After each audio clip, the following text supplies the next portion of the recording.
Et c'est le moment de parler économie avec Karina Chabour. Bonjour Karina, rebonjour. On démarre avec ces nouveaux chiffres du chômage en France. Oui, il s'établit à 10,2% de la population active, en hausse de 0,3 points au quatrième trimestre 2012, un chiffre publié ce matin par l'Institut national de la statistique, 10,6 si on inclut les départements d'outre-mer. Ce sont de mauvais chiffres en ligne avec ceux publiés la semaine dernière par la Commission européenne. Voilà, sachez que pour la France métropolitaine, c'est le taux de chômage à son plus haut niveau depuis 1999. Dans ce contexte, Karina, Renault a validé avec 3 organisations syndicales un accord de compétitivité pour ces usines françaises. De quoi s'agit-il ? Eh bien, son principe, c'est de travailler plus pour les salariés sans pour autant gagner plus. En échange, le constructeur s'engage à ne fermer aucun site dans l'Hexagone et même à augmenter la production en France. L'objectif, c'est d'économiser 400 millions d'euros. Les précisions sur cet accord avec nos confrères de France 2. Pour que leur usine continue à tourner, les salariés de Renault vont travailler plus.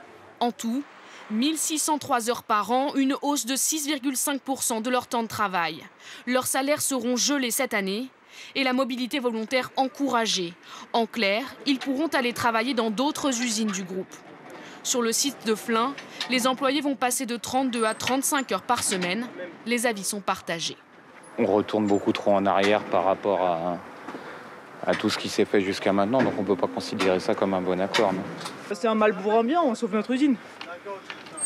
On nous a tellement fait avaler de pilules qui n'étaient pas bonnes que maintenant on ne croit plus personne. La direction, elle, a fait ses calculs. Elle économise ainsi 300 € par voiture produite en France. En échange, elle s'engage à ne fermer aucun site et à produire 710 000 véhicules par an, soit 25% de plus qu'aujourd'hui.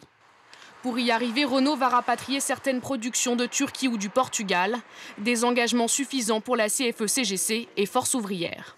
On a préféré négocier un accord de compétitivité, certes, qui amène des contraintes, mais en tout cas, c'est pour éviter de négocier ou à terme d'avoir à négocier des plans sociaux. Malgré tout, 7500 suppressions de postes déjà prévues sont confirmées. Pour la CGT, les sacrifices sont trop grands. Il faudra qu'on nous explique dans ces conditions-là à qui on va pouvoir vendre des voitures, puisqu'on est toujours moins de monde pour les faire et toujours moins payé également. Avec ces efforts, les usines françaises se rapprochent des sites espagnols où un accord similaire a été signé il y a 4 mois. Selon la direction, aujourd'hui, la main-d'œuvre espagnole est 40% moins chère. Alors, cet accord, un premier du genre en France, va être scruté à la loupe, notamment par le concurrent PSA qui pourrait bien être tenté de faire de même. Dans la bataille budgétaire aux États-Unis, républicains et démocrates ont fait un pas en avant pour éviter une paralysie des services publics d'ici la fin du mois. La Chambre des représentants a adopté hier une loi qui débloque des crédits nécessaires au bon fonctionnement des agences gouvernementales jusqu'en septembre. Le Sénat doit en faire de même la semaine prochaine. Le texte évite ainsi que les services tels que les autorités de contrôle aérien et donc les aéroports ne tournent au ralenti dès la fin du mois. Mais sur le fond, aucune avancée. Les deux camps restent divisés sur les moyens de réduire les déficits et donc la dette. Barack Obama a invité hier des sénateurs républicains pour tenter de trouver un terrain d'entente. Voilà, un bon repas, on ne sait jamais, ça peut aider. Ça peut aider. Ce qui nous conduit au marché. Et bien, les marchés qui ralentissent finalement en Asie après un bon début, notamment pour le Nikkei, on le voit. Il réduit ses gains. Il a passé un peu plus tôt le seuil des 12 000 points pour la première fois depuis septembre 2008, porté notamment par la baisse du yen. Et puis hier, Wall Street était à nouveau à la fête avec un Dow Jones qui a inscrit un nouveau record de clôture grâce notamment aux bons chiffres de l'emploi en février aux États-Unis. En revanche, les autres indices ont fait du surplace. Enfin, au lendemain de la mort du président du Venezuela, Hugo Chavez, qui ouvre une période d'incertitude dans ce pays producteur de brut, les cours du pétrole évoluent sans direction claire ce matin, en légère hausse pour le pétrole américain et en légère baisse pour celui de la mer du Nord. Le marché s'inquiète aussi de l'augmentation des stocks américains au plus haut depuis l'été dernier. Et on passe à l'actualité des entreprises en bref et en images. AirAsia va pouvoir s'implanter en Inde. Le transporteur malaisien Abaku a reçu le feu vert des autorités indiennes pour créer une nouvelle compagnie en partenariat avec le géant local Tata. C'est la première fois qu'une compagnie étrangère s'implante en Inde depuis l'ouverture du secteur en septembre dernier. Microsoft va donc payer une amende de 561 millions d'euros à la Commission européenne et c'est peut-être Google qui a tiré la sonnette d'alarme. Selon le Financial Times, le moteur de recherche aurait alerté la Commission sur le fait que Microsoft ne respectait pas ses engagements. De fait, Microsoft n'a pas donné le choix à ses clients en achetant Windows 7. Ils ne pouvaient accéder à Internet que grâce à Internet Explorer. Le groupe de médias Time Warner se réorganise. Les 21 titres dont Time Magazine seront regroupés dans une entreprise indépendante et cotée en bourse. Certains analystes y voient la volonté du géant américain de se concentrer sur ses studios, Warner Bros. Et ses chaînes de télévision CNN et HBO. Et direction Berlin, où s'est ouvert hier le Salon international du tourisme dans un climat d'euphorie.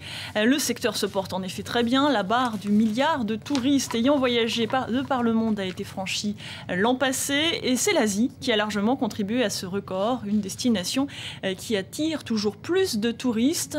L'Asie qui est aussi à l'honneur à Berlin. Le reportage de notre correspondante Anne Maillet. Faisant fi des crises passées, le secteur touristique affiche de belles couleurs à Berlin. Et ce notamment grâce à l'Asie qui s'est imposée comme la locomotive du tourisme international. Pas étonnant donc que l'Indonésie soit cette année à l'honneur du salon du tourisme berlinois. L'archipel asiatique surfe sur la tendance. La croissance internationale dans le secteur du tourisme est seulement de 4%. Mais en Indonésie, elle atteint 6%. Nous avons même atteint notre objectif, 8 millions de visiteurs l'an passé. L'Asie-Pacifique dans son ensemble profite de la reprise du tourisme européen, mais aussi de la croissance économique dans une région où la classe moyenne a pris goût au voyage. De plus en plus de visiteurs échangent et voyagent au sein de la région. On constate une grande augmentation des voyageurs en Chine, mais aussi en Inde. Tourisme international et régional, l'Inde elle aussi mise sur cette combinaison gagnante. L'objectif de la péninsule, franchir la barre des 12 millions de voyageurs d'ici à 2016. Nous avons tout, sauf que nous n'avons jamais promu de manière agressive notre potentiel.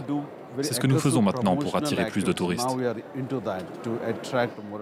Mais pour rester sur sa lancée, la région doit relever de nombreux défis. Développement des infrastructures, des liaisons aériennes, des secteurs porteurs comme le tourisme de luxe ou l'écotourisme.